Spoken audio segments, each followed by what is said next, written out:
Welcome back to the podcast, guys. Oh my goodness, I have not said that in such a very long time. It turns out that podcasting takes a lot of time, and I completely let this project slide. And I don't know, it's probably been over a year since I've been in your ears. So, welcome back. I'm your host, Laura Rodriguez, holistic chef and autoimmune wellness coach with rheumatoid arthritis, and this is the Autoimmune Edible RX podcast, a show where I help folks use anti-inflammatory diet and lifestyle as medicine to lessen inflammation, decrease the symptoms of your autoimmune condition, and get your life back, okay, without sacrificing great tasting food or spending all day in the kitchen.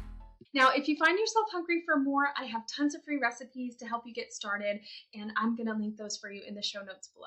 All right, let's get into today's episode. A lot has changed since I've been in your ears. So recently, I've been working really hard behind the scenes in my personal and professional life to wrap up the winter cohort of the Autoimmune Edible RX course and coaching program and welcome in new students into the spring cohort. I've been working on getting my autoimmune holistic nutrition specialist certification so I can better serve my coaching clients. And I've been working to initiate the biggest, scariest, and honestly most exciting change our family will ever experience in our lives, but more will come on that soon, so stay tuned. All of this while homeschooling my daughter and serving, my personal holistic chef clients as well. So it's been very busy, and so thank you for welcoming me back, even though I haven't been consistent at this. So today I want to share with you 5 practical things that you can do this spring to lessen inflammation, decrease your symptoms, and get your life back, okay? Now, inflammation gets a bad rap, okay? But actually it's a natural bodily process that helps your body fight off injuries and infections, right? So like short-term inflammation, like if you get a cut or an injury or an infection or something like that, or a virus, it can actually be a good thing, right? But long-term inflammation is a completely different story, okay? When inflammation becomes chronic, that's when symptoms start to show up and it can turn into disease like autoimmunity. Because chronic inflammation increases the risk of all sorts of different chronic illnesses like diabetes, heart disease, cancer, etc. Of course, autoimmunity, but also autoimmunity causes inflammation as well. So it's kind of a two-edged sword there. But luckily, there's really a lot that you can do to start lowering your inflammation today so that like maybe, come summertime, give it a few months, you could be living your best life. You could be without debilitating fatigue, without brain fog, without embarrassing digestive issues, right?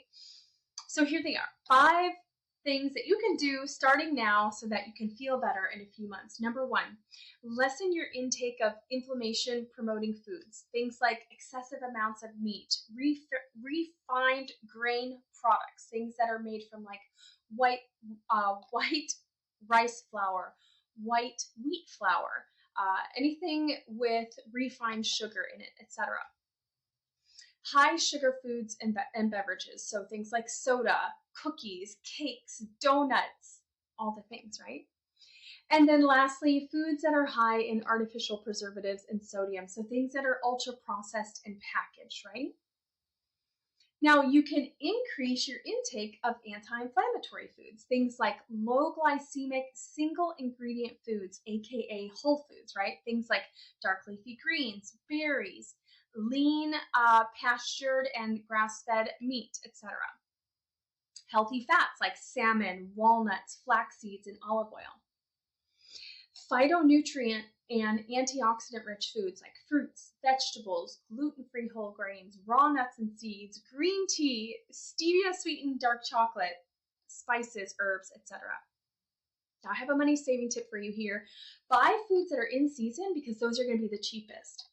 Also, if you're in the U.S. or somewhere that has an Aldi or a Walmart, I know they're in Mexico and Ireland and England and things like that, but Walmart, Aldi, Sam's Club, Costco, those are the most budget-friendly stores that carry these anti-inflammatory products.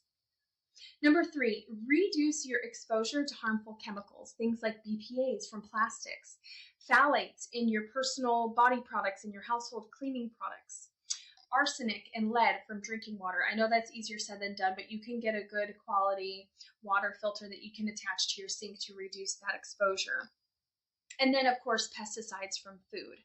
Now, overexposure to man-made toxicants, like the ones I just mentioned, can cause cellular injury, immune dysregulation, gut dysbiosis, as well as hormone imbalance, okay, which can all contribute to the onset and proliferation of autoimmunity and other chronic inflammation-related conditions.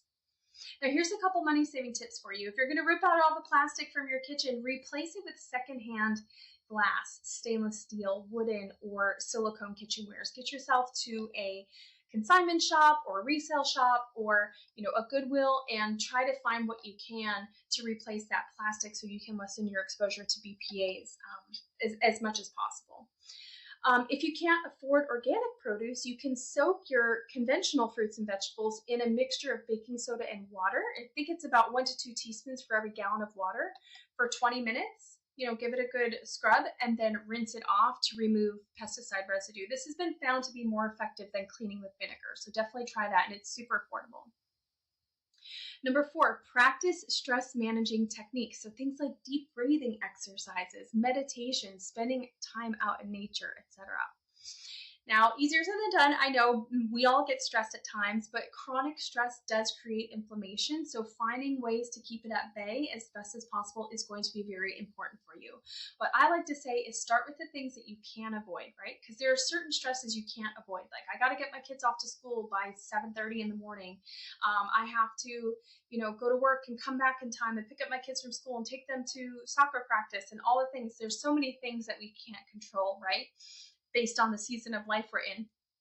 But there are things that we can control, right? Like reducing your exposure to people, places, and things that no longer serve you, right? If you feel in your heart when you're going through your daily interactions with folks that you feel like, oh, I don't want to do this, or I wish I didn't have to be around this person, and your body wants to say no, but you struggle to say no. I've definitely been there in my life, and it was one of the hardest habits for me to break, and it's gotten easier over the years, but definitely not perfect at it. But that's an indication to yourself that those might be people, places, and things that are causing you a good amount of chronic stress. And if you can cut them out of your life, then do it. That's one great, easy, cheap way to lessen your stress, right?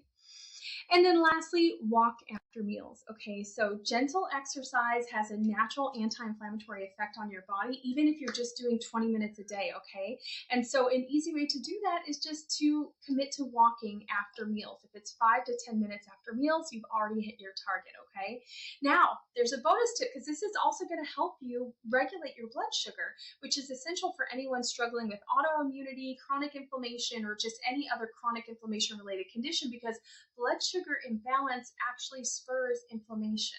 Okay, so if you want a full list of all the foods to eat and foods to avoid, plus a couple of my favorite top anti-inflammatory supplements and other lifestyle adjustments you can make, go ahead and click the link in the show notes below to download a copy of my free anti-inflammatory diet and lifestyle guide that will give you all of that and more. That's all I have for you guys today. Thank you so much for tuning in for another episode of the Autoimmune Edible RX. I hope to see you in a future episode. And if you found this helpful, please share it with a friend because I would love to be able to help this reach more people. If there's only one thing that you can do for your health today, please, please eat your damn vegetables. Bye!